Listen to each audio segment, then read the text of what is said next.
खुला हुआ था। कन्हैया प्रवेश कर गए। अंदर के कक्ष का भी द्वार खुला हुआ था। कन्हैया बोले ओ आज तो कुछ गड़बड़ है, धीरे धीरे चुप के चलो।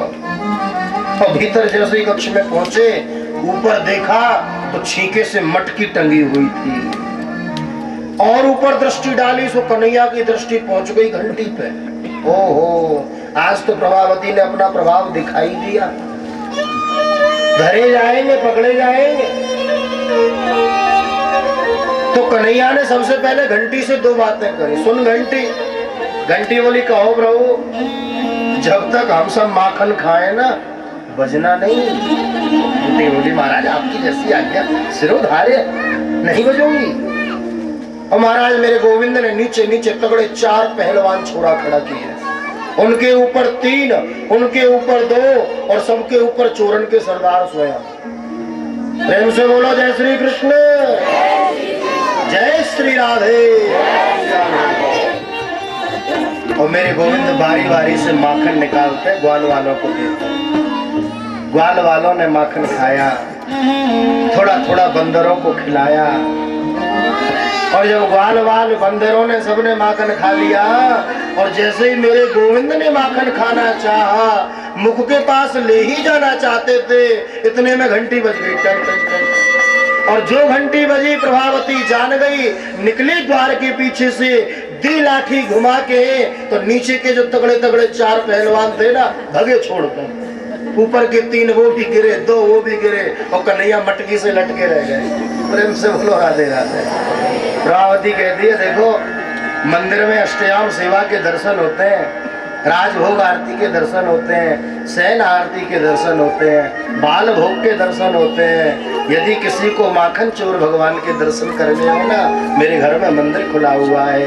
बोलो माखन चोर भगवान की। प्रभावती कमर पे हाथ धर के रोम में बोली कहो पकड़े गए। तुम्हारी मैया माने नहीं, कहे रंगे हाथ पकड़ के लाओ। टंगे रहो यहीं, अभी जाती हूँ तुम्हारी मैया को बुला के लाती हूँ। कन्हैया बोले भाभी जी तू बड़ी भोली है। अरे जब तक तू मेरी मैया को बुलाए के लावेगी तब तक तो ग्वाल वाल मुझको छुड़ाए के ले जाएंगे। एक काम कर, मुझको संग ले चल,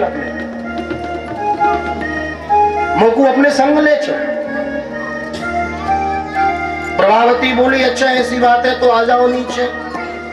कन्हैया बोले देख गोदी में ले लीजो, यदि छोड़ दिए तो हाथ पांव दुल्ले रह जाएंगे। प्रभावती बोली ना छोड़ूंगी ना, आ जाओ छोड़ दो मटकी, गोदी में ले लूंगी। और जैसे ही कन्हैया ने मटकी छोड़ी, प्रभावती ने अंक में भर लिया है गोविंद को। प्रथम बार जीवन में इतने नजदीक से कृष्ण का दर्शन किया था, मंत्रमुग्ध हो गई। कन्हैया को देखती रह गई। ये तो कन्हैया को देख रही, कन्हैया सफाई करने लगी। हाथ में माखन लगाता साफ करने लगे, मुख के पास लगाता साफ करने लगे। इसका ध्यान भंग हुआ, हाथ पकड़ लिया। सफाई नहीं, रंगे हाथ पकड़ने के लिए कहा था। जैसे हो वैसे ही चलो। कृष्ण की कलाई पकड़ी है, चली है बाहर की ओर। कन्हैया ने कहा रुक रुक 2 मिनट ठहर तो सही। क्यों? हमें 2 बात इस घंटी से करनी है। क्यों री घंटी? जी प्रभु मैंने तुझसे मना किया था बजना नहीं, फिर तू क्यों बजी? घंटी बोली महाराज जी मेरी गलती नहीं प्रभु, मेरी गलती नहीं। क्यों? ग्वाल वालों ने माखन खाया मैं नहीं बजी, बंदरों ने माखन खाया मैं नहीं बजी, लेकिन आप तो जगत नियंता हो, जगदाधार हो, त्रिलोकी के नाथ हो। भला भगवान का भोग बिना घंटी बजाए लगता भी है क्या? मेरी गलती नहीं है। कन्हैया बोले हो आज तो नक्षत्र हमारे ही टेढ़े हैं। प्रेम से बोलो जय श्री कृष्ण। चली प्रभावती कृष्ण का हाथ खींच के जैसे ही घर से बाहर निकली श्री राधे।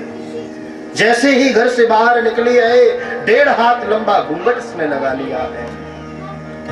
कहती चली जा रही है देखो ब्रजवासियों, ये नंद को छोड़ाया कि मैया माने नहीं, कहे रंगे हाथ पकड़ के लाओ। आज मैंने आपको रंगे हाथ पकड़ो है, तुम सब भी मेरे संग चलो। तो कृष्ण की ग्वाल मंडली थी ना, सब चिंतित हो गए। आज तो सरदार पकड़ा गया, कल से माखन कौन खिलाएगा? घबरा गए बेचारे। बहुत दूर जब चली तो कन्हैया की दृष्टि गई, मार्ग के किनारे इसी प्रभावती का खसम बैठा हुआ था। प्रेम से बोलो जय श्री कृष्ण। लगा रखा था घूंघट, देखो कुछ रहा नहीं रहा था। चिल्लाती जा रही है नंद को छोड़ा, या कि मैया माने नहीं, मैंने रंगे हाथ पकड़ो है, आप सब भी मेरे साथ चलो, मेरे संग चलो। कन्हैया ने प्रभावती से कही, भाभी जी आपके चरणन में एक विनती है। क्या विनती है, जल्दी बोलो। आपने इतनी देर से मेरे एक हाथ पकड़ रखो है, देखो तो सही मेरी कलाई लाल लाल रह गई। प्रभावती बोले तो हाथ लाल लाल हुआ, घर चलो, मैया के थप्पड़ पड़ेंगे ना तो गाल भी लाल लाल हो जाएगा। नहीं, हम तो प्रार्थना करना चाह रहे, आपके चरणन में एक विनती करना चाह रहे। क्या विनती है? बोले हम छोटे से, आप इतनी लंबी चौड़ी मोटी ताजी हष्ट पुष्ट इतनी तगड़ी, आपने इतनी देर से मेरी कलाई पकड़ रखी है, मेरा एक हाथ छोड़ के दूसरा पकड़ ले। प्रभावती बोली बड़े चालाक बनते हो, लेकिन अंदर ही अंदर स्नेह करती थी, प्रेम करती थी कृष्ण से, इसलिए कृष्ण की तकलीफ में देख नहीं सकती थी। कन्हैया ने इसके कसम को रह माखन खावे वो? बोले हाँ, नेकी और पूछ पूछ जरूर खाएंगे। तो बोले या गोपी के संग चलो जा, लौट के आवे वो 2 माखन के गोला तो को खवाऊंगो। प्रभावती बोली लाओ कहाँ है तुम्हारो दूसरो हाथ। कन्हैया ने अपनो हाथ हटायो और या के खसम को हाथ या के हाथ में दे दिया, और ये चिल्लाती चिल्लाती जा रही है, देखो ब्रजवासियों ये नंद को छोड़ा। ब्रजवासी बोले प्रभावती पागल है गई, अपने खसम को नंद को चोरा बता रही है। या की मैया माने नहीं, कहे रंगे हाथ, आज मैंने याकू रंगे हाथ पकड़ो है, तुम भी मेरे संग चलो। ब्रजवासी बोले आज बड़ो आनंद आवे को, चलो भैया।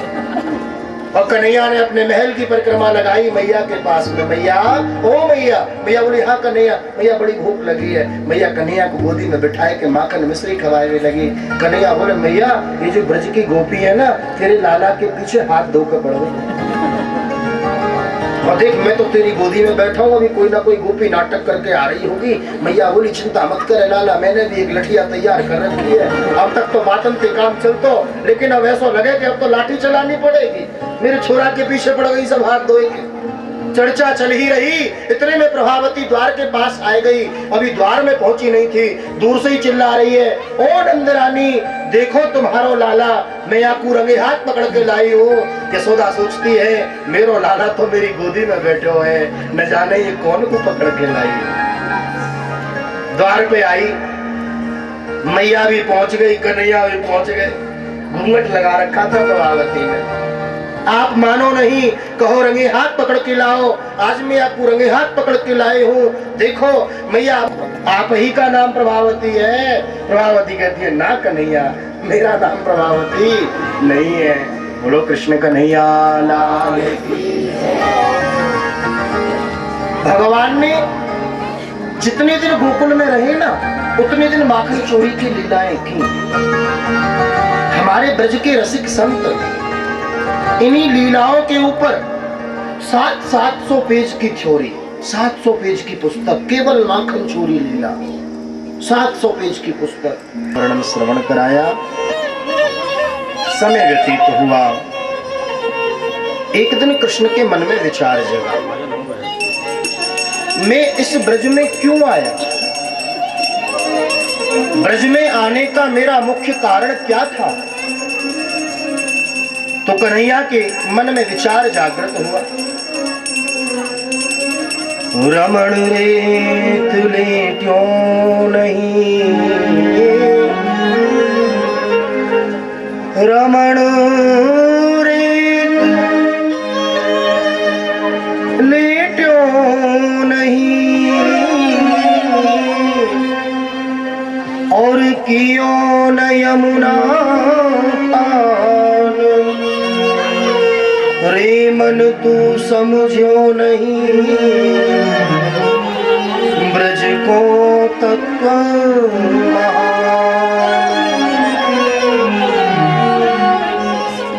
गोविंद के मन में विचार की जागृति हुई। मैं तो इस ब्रजरज के महत्व को बढ़ाने के लिए आया, इस ब्रजरज को प्राप्त करने के लिए बड़े बड़े योगी, बड़े बड़े मुनि, तपस्वी वर्षों तक समाधिस्थ रहते हैं, तपस्यारत रहते हैं। एक ही संकल्प है योगियों के मन में, मुनियों के मन में, हमें ब्रजवास मिले। लग रही आस करूं ब्रजवास तरहटी गोवर्धन की मैं। ब्रजवास मिल जाना ये बड़े सौभाग्य की बात है। वृंदावन एक बार चले जाना परम सौभाग्य की बात है। वृंदावन की ब्रज की रानी है श्री राधा रानी। बोलो राधा रानी सरकार की जय हो। और बिना राधा रानी की कृपा के फलीभूत हमें ब्रज में प्रवेश नहीं मिलता। हाँ, अपने जीवन में जो लोग ब्रज में होकर आए हैं, वृंदावन दर्शन करके आए हैं, धन्य है वो। तो प्रत्येक वर्ष व्यक्तियों को छुट्टियां मिलती हैं, लोग प्रत्येक वर्ष घूमने जाते हैं। महाराज कभी कहीं घूमने जाते हैं, कभी कहीं घूमने जाते हैं। को पाने के लिए बड़े बड़े योगी मुनि तपस्यारत रहते हैं। जरा देखूं तो सही इस ब्रजरज के, इसमें ऐसी कौन सी मिठास है। और जैसे ही मुख में ब्रजरज को रखा तो किसी सखा ने देख लिया। सखा ने देखा तो पकड़ के बलराम जी के पास ले आया। कन्हैया ने माटी खाई। बलराम जी बोले चिंता मत करो, भी मैया के पास में ले चलते हैं। और कान पकड़ के मैया के पास में लाए। मैया तेरे लाला ने माटी खाई है। मैया कृष्ण का कान पकड़ के पूछती है, लाला तेने मिट्टी खाई? कस्मान मृदमदान्तात्मन् भवान भक्षितवान् रह वदन्ति ताव काह्योते कुमारस्ते ग्रजोप्ययम्। लाला तेरे बड़े भैया कह रहे हैं, तेरे सखा कह रहे हैं तूने माटी खाई। कन्हैया बोले साची बता। कन्हैया बोले अब बोले कैसे, मुख में तो ब्रजरज है। अरे लाला मुंह खोल के बता। कन्हैया बोले नहीं बताएंगे। मैया को आई गुस्सा और जोर से एक गुलचा मुख पे मारो सो कन्हैया के मुख से बोल फूट पड़ो। कन्हैया बोल पड़े। कृष्ण उवाच नाहं भक्षित वानम्बा। मैया मैंने माटी नहीं खाई। और ये तेरे कुमारास्ते ग्रजोप्रियम बड़े भैया कह रहे हैं, ये वाल कह रहे हैं सर्वे मिथ्या, सब झूठ बोल रहे हैं। हाँ मैं ही हरिश्चंद्र, ये सब झूठे। नाहं भक्षितवानम्बा सर्वे मिथ्याभिशंसिनः यदि सत्य गिरस्तरहि समस्ये पक्ष में मुखम।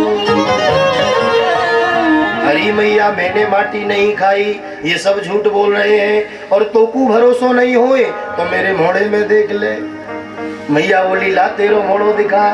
और मैया ने जैसे ही कन्हैया को कान पकड़ के मोड़ो खिलवायो और जैसे ही मैया ने कन्हैया के मुख में देखो तो महाराज बड़े बड़े विशाल पर्वत, बड़े बड़े झरने, बड़े बड़े जंगल, वन आदि दिखाई दे रहे हैं मैया यशोदा को कन्हैया के मुख में। दूसरे दिन की कथा में मैंने बताया था विश्व ही विष्णु है, विष्णु ही विश्व है, व्यापक है, वही परमात्मा है।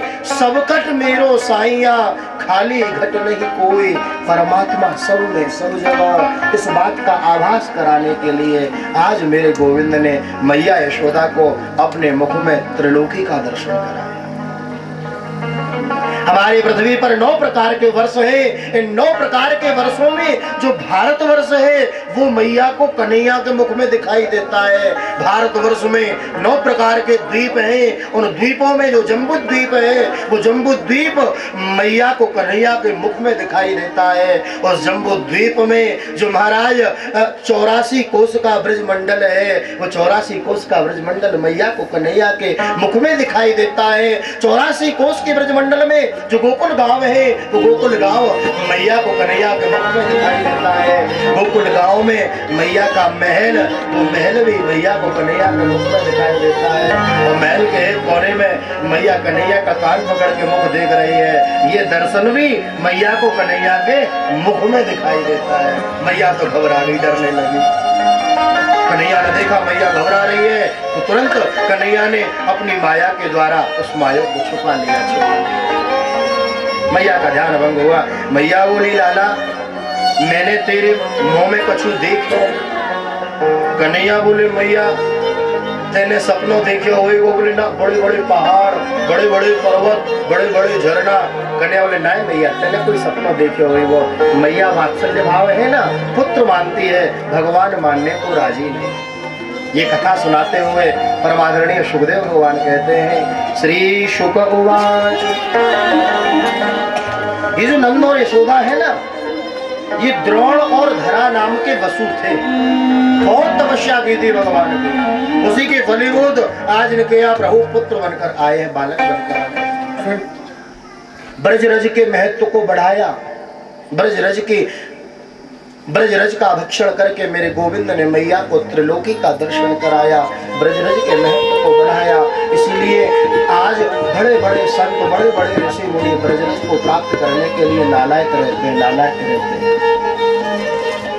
आज भी आप जाएं श्रीधाम वृंदावन में, यमुना किनारे इतने कितने संत आपको नजर आएंगे, जो महाराज वृंदावन के परम रसिक संत, वो जब जाते यमुना स्नान करने के लिए ना, तो वस्त्रों के समेत यमुना में स्नान करते। बस राक्षस भेजे, अघासुर, वकासुर, भगवान ने सबका उद्धार किया। यमुनार्जुन नाम के दो वृक्ष, कन्हैया ने मैया की मटकी फोड़ी, मैया ने कन्हैया को उखल से बांधो, कन्हैया ने उखल के द्वारा दोनों वृक्षों को उद्धार कियो। वीर पुरुष प्रकट हुए, कन्हैया को प्रणाम करके चले गए। ब्रजवासी बोले, जादिन सो हमें लाला की प्राप्ति हुई है, वादिन सो कोई ना कोई आपत्ति हमारे ब्रज में आवे, अब ये जगह हमारे रहने के लिए उचित नहीं, चलो कहूँ और चले। तो नंद बाबा के बड़े भाई है घनानंद, घनानंद जी से पूछे तो उन्होंने एक स्थान को नाम बताया, वनम वृंदावनम नाम पशव्यम नवकाननम गोप गोपी गवां सेव्यम पुण्याद्रि प्रणवीरुधम। घनानंद जी बोले, आप सब वृंदावन में चलो। बोले, वृंदावन में क्या है? बताया घनानंद जी ने। बोले, वृंदावनम गोवर्धनम, वृंदावन में गिरिराज जी है। यमुना पुलिना नीचो, यमुना का किनारा है।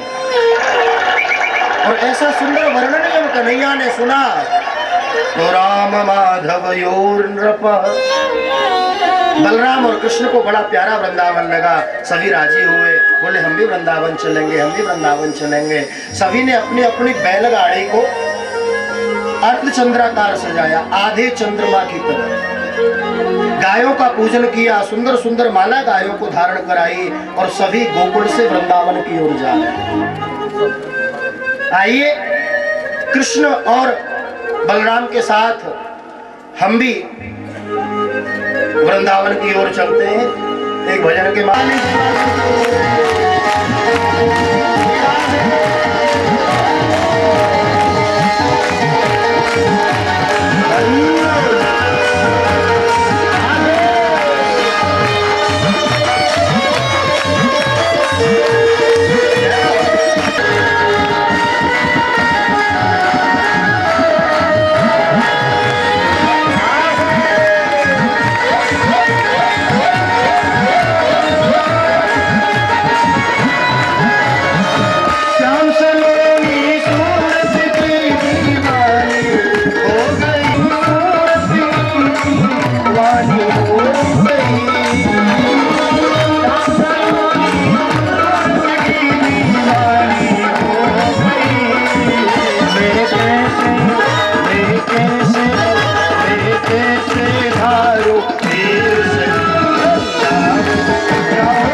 वृंदावन बिहारी लाल की। व्यतीत हुआ, गोपाष्टमी की तिथि आई, भगवान कृष्ण के द्वारा गौ माता का पूजन कराया गया और भगवान गो पालन करते हैं, गाय चराने के लिए जाते हैं।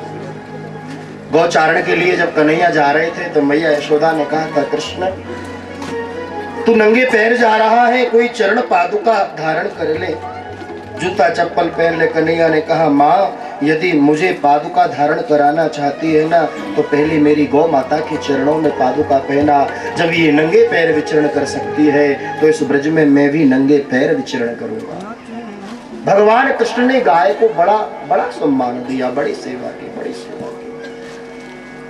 कालांतर में समय व्यतीत हुआ है, अनेक राक्षस भेजे, गोविंद ने सभी का उद्धार किया है, यज्ञ पत्नियों के ऊपर कृपा की।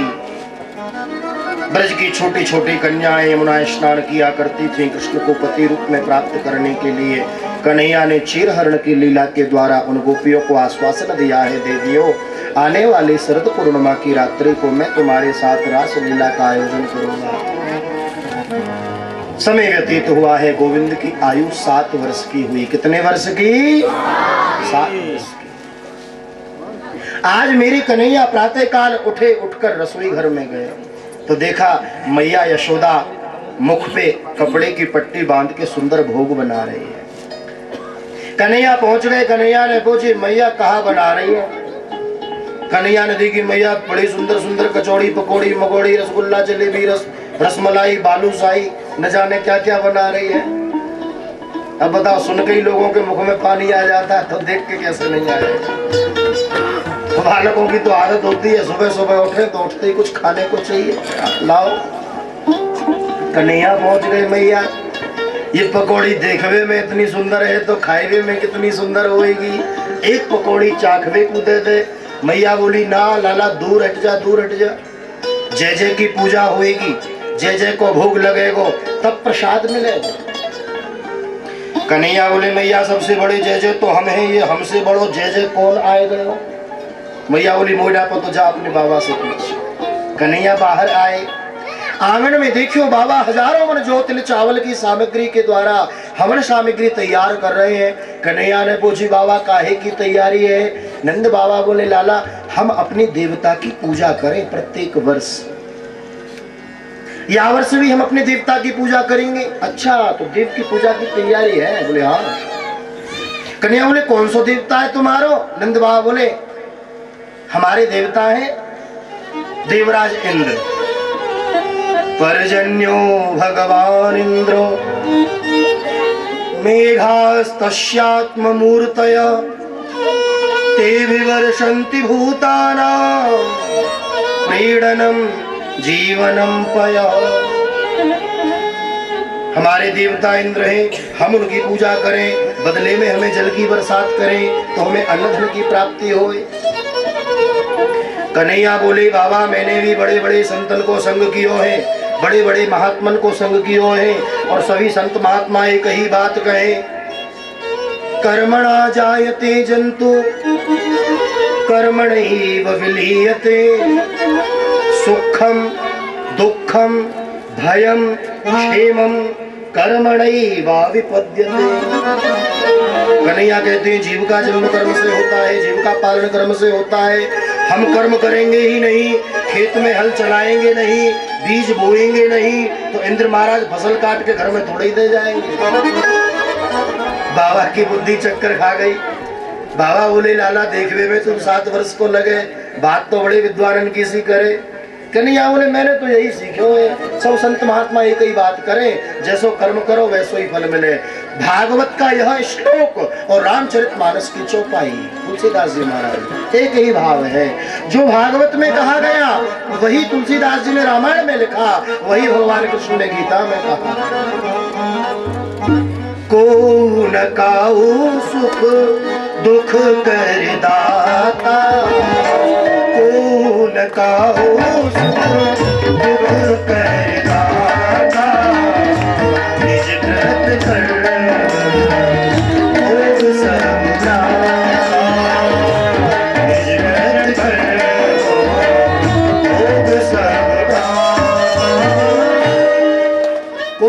को सुख नहीं देता, कोई किसी को दुख नहीं देता। जीव जैसा कर्म करता है उसे वैसा ही फल भोगने को मिलता है।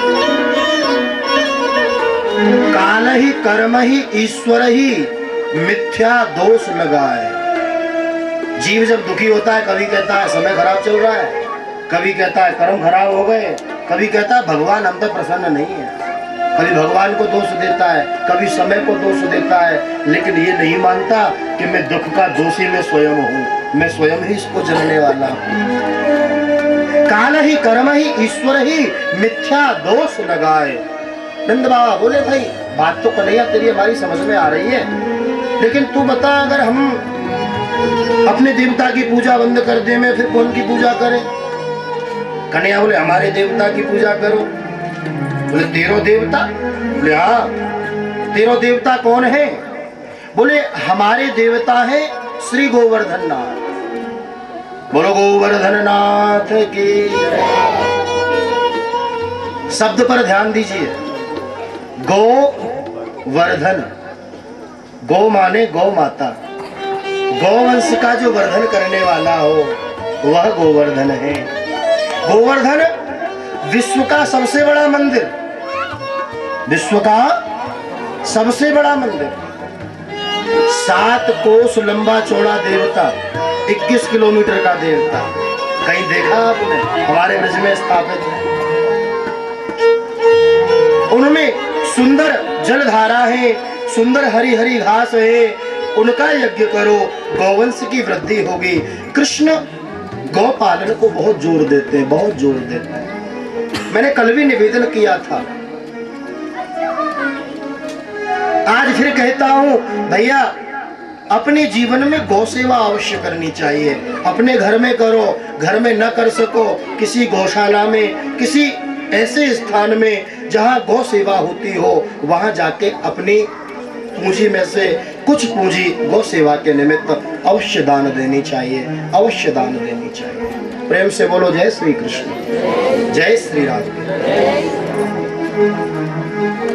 कन्हैया बोले हमारे गोवर्धन की पूजा करो। नंद बाबा बोले गोवर्धन की पूजा कैसे होए?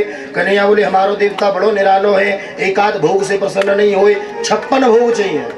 हमारा 56 प्रकार के भोग तैयार किए गए। भक्तों ने यहाँ भी सामर्थ्य के अनुसार भोग लगाया है गोवर्धन महाराज को। हमारे ब्रजवासी तो दीपावली के ठीक दूसरे दिन होती है गोवर्धन पूजा। अपने घर के आंगन में गाय के गोबर से गिरिराज जी बनाते हैं, उन्हीं को 56 भोग लगाते हैं, उनकी 7 परिक्रमा लगा के महाराज गिरिराज जी की 7 कोस की परिक्रमा का फल प्राप्त करते हैं। बोलो गिरिराज महाराज की। सभी ब्रजवासियों ने 56 भोग की तैयारी करी। नंद बाबा ने कदू शर्तें मनवाई, यदि तेरे देवता की पूजा से हमारे राज्य की तलहटी में कौन कौन लोग दर्शन करके आए हैं बताओ जरा। 2-4 पीछे हैं, एक आध नैया आगे है। धन्य है वो लोग जिन्हें गिरिराज की तलहटी में प्रवेश मिलता है। हम कहा करते हैं, संतों से सुना है, वही कहते हैं।